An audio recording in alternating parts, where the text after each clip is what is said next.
מטבח, פעם היה לנו מטבח לנו, לכאלה שיכלו להרשות לעצמם, מטבח שבו מכינים את האוכל ועושים בלגן, ומטבח שהוא ייצוגי ויפה. היום אתה יכול לעשות בלגן ושלא יראו את זה. נכון. יש עכשיו שיטה חדשה, שזה מטבח בהסוואה. זאת אומרת, מטבח שעומד באופן ספייס, בתוך החלל המגורים שלנו. מצד שני, אנחנו יכולים לא לראות אותו. לא לראות את כל הבלגן, לא לראות את כל המוצרי חשמל, לא לראות את הכיור עם כל מה שיש בו. איך אנחנו עושים את זה? יש כמה שיטות. קודם כל המוצרי חשמל הם מוצרים אינטגרליים. יש ארונות הזזה. אינטגרליים? זה אומר שהם נראים כמו חלק מהמטבח? שממש מלבישים עליהם דלתות כמו דלתות של כל המטבח, והם נראים כמו ארון לכל דבר. מלבישים עליהם, זאת אומרת, יש לי מקרר ואני עושה לי מטבח חדש, אני יכולה להדביק עליו? את צריכה לקנות מקרר מיוחד, מקרר אינטגרלי. זה מקרר מיוחד, אוקיי.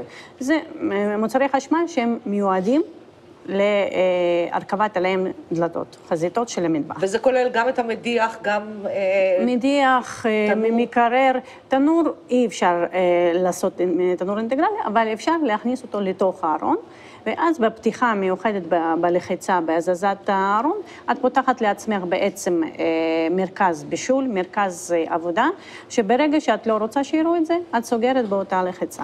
עכשיו, כנ"ל יש עכשיו משטחי אי, שאני, ברגע שאני מבשלת, אני פותחת את זה, ויש לי שם כיור, קיריים, ברז, וברגע שאני רוצה... גם את הברז אני יכולה להסתיר. לסגור את זה, בלחיצה אחת, את מכניסה ברז פנים, את מכניסה קולט בתוך הארון, אני יכולה את כל הכלים בפנים, לסגור את זה וגמרנו? את כל הכלים בפנים, אף אחד לא רואה. יפה, עד שכבר עולה הריח, אף אחד לא ידע שיש לך שם כלים. גם הדלתות עצמם, הדלתות אפשר לעשות אותן בלי ידיות בכלל, הפתיחה היא פתיחה בלחיצה, או שהן ידיות אינטגרליות, כמו שמוצג אצלנו כאן. דלת עם ידית שהיא שקועה, שהיא בתוך הדלת עצמה, היא לא בולטת החוצה, או ידית שהיא חלק מהדלת בעצם. אני אקח את זה. אוקיי. את הדבר הזה רואים. אני יכולה לעשות גם את זה, שזה ייראה כמו חלק מהדלת, ואז לא נראה את זה בכלל? זה עניין של טעם, זה ייראה בדיוק כמו דלת עצמה, את לא תראי את זה בכלל לגמרי. אז בעצם הבתים המינימליסטיים האלה, שלא אוהבים ששום דבר קופץ להם לעיניים, יכולים לעשות מטבח שנראה כמו קיר אחד שלם. בדיוק, את יכולה לסגור את זה, שזה יהיה אפילו בצבע של הקיר, בשביל זה את צריכה לבחור את הצבע של המטבח, בהתאם לכל הקונספט של הבית, לכל הצביעה של הקירות.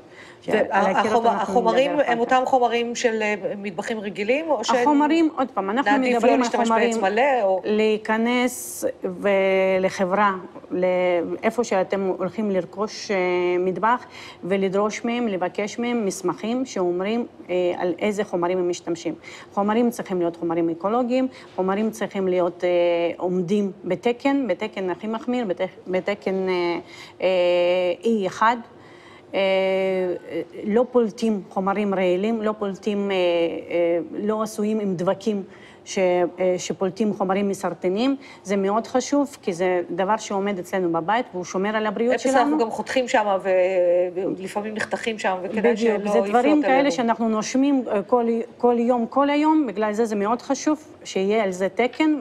היום אנחנו מסתירים במטבח גם את קולט העדים, נכון? כן. יש קולטים שנכנסים לתוך משטח העבודה. כן, זה הזכרתי, בתוך אותו אי שדיברנו, שיש לנו קיר אחד של מוצרים שעומדים, שזה תנור, מקרר והכל שאנחנו סוגרים עם ארונות הזזה, יש לנו אי, שבאי הזה נכנס לנו קיריים, עם הקולט שהוא גם נפתח ונסגר בלחיצה לתוך הארון. יש גם אפשרות להסוות את הקולט בזה שהוא בעצם נראה כמו מנורה, גוף תאורה. כן, זה גם דברים מאוד יפים, לקחת בחשבון, ברגע שהקולט הוא כמו גוף מנורה, ההשקעה בניקיון שלו, היא הרבה יותר גדולה. גם את זה לקחת בחשבון.